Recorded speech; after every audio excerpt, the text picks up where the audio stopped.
Hi, this is John Blyler, Chief Content Officer at Extension Media, magazines like Chip Design and Embedded Intel. Today I'm at the beautiful Imec campus for their technology forum, and I have the pleasure of speaking to Jelle de Schmidt, Yes. who is with the CMST group. And you gave a presentation earlier. Yes. And you had talked about actually the smart contact lens. Now Google Glass is coming out here shortly, and it's one way to present information, and then you're working on the smart contact lenses. Just tell us a little bit about that. So the idea is to go one step beyond Google Glass.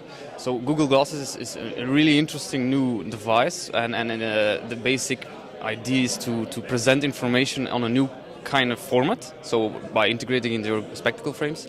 But we thought about, okay, what would be the next step? So that was, okay, let's try to put a display into the contact lens. It's less obtrusive, it's more integrated, but of course it's also much more challenging. And you had mentioned you actually spoke with the gentleman who was the impetus behind the Google Glass. Yes, actually, he before going to Google Glass, he also did a lot of research on contact lens displays and electronic contact lenses. And we recently had a brief conversation about our work, and yeah, it was very interesting. But and he liked our work, and of course I liked his work. But I understand that now he went to Google because, of course, he can achieve much more and quicker results with this Google Glass project, which is, of course, a very exciting project. Excellent.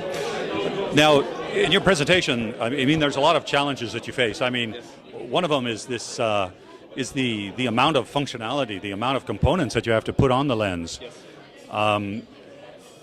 And then the other, I guess, why do this is that you see lots of spin-offs coming from this activity. So maybe you could speak to those two. Yeah, so the contact lens display idea is actually like a long-term strategy. It's a long-term motivator to keep on working, towards this goal. But what we clearly see is that in the meanwhile we can spin off some technologies which are more biomedically oriented. So, for instance, the first one we see is an artificial iris, which will be like a contact lens which can replace the functionality of your iris, which is mainly for people who have either a damaged iris to some trauma or don't have an iris due to some congenital disease. On the next level, which is a little bit more technologically complicated, we see an active multifocal contact lens, and that's really for people with presbyopia who are getting trouble to start reading. Indeed, and they need reading glasses. Beyond 40, right? Yeah, beyond 40.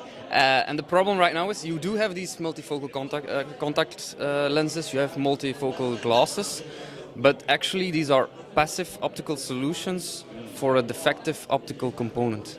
So they will never be completely convincing. They will never completely replace your defective intraocular lens. So we believe that by making an active multifocal contact lens, we can really make a difference and considerably improve the eyesight of people with presbyopia. And when you say active, I know you can't talk much about it. I think you said you're kind of working on the patent, but the idea is you'd have something in there that would actually be moving and adjusting as you looked around. Is that the idea? Well, we can have multiple stages in this development process. So we can start, for instance, with just a discrete step where we can say, okay, I want my reading function on, or I want my reading function off.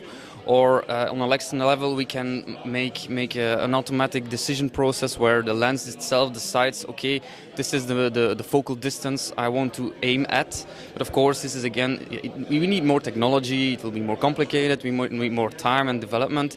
So it will be the next step. But that doesn't mean that the first step being just like a switchable reading glasses functionality, that this can already have a benefit and an added value.